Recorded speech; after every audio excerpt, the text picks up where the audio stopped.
is to make sure that the child and the dog is safe at all times.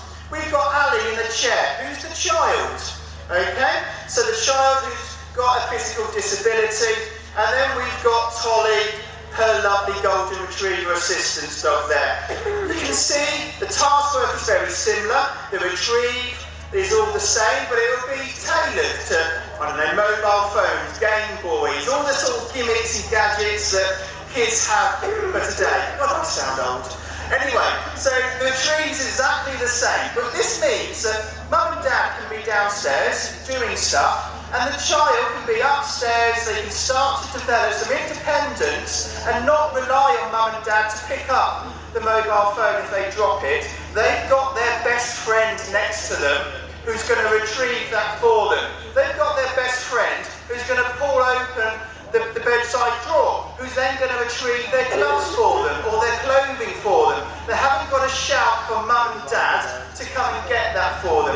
So at a young age, we can really start to give our children independence, start to help them develop their social manners. They've got a dog that will help them get undressed, remove gloves, jackets, remove socks. It really means that they can get on with life without having to rely on the assistance, without having to rely on their mum and dad.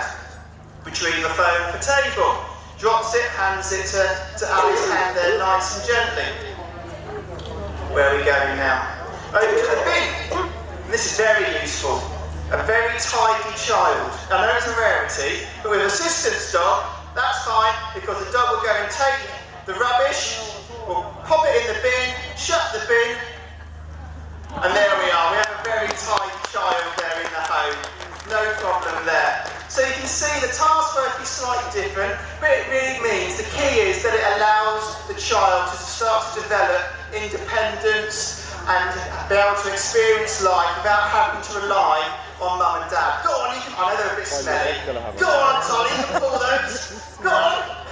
They're a bit sweaty, are they? Yeah, there's one sock. Bless her.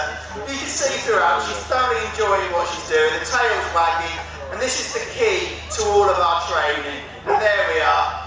We've got that's it, and a yucky plaster as well. We don't want her to retrieve that plaster.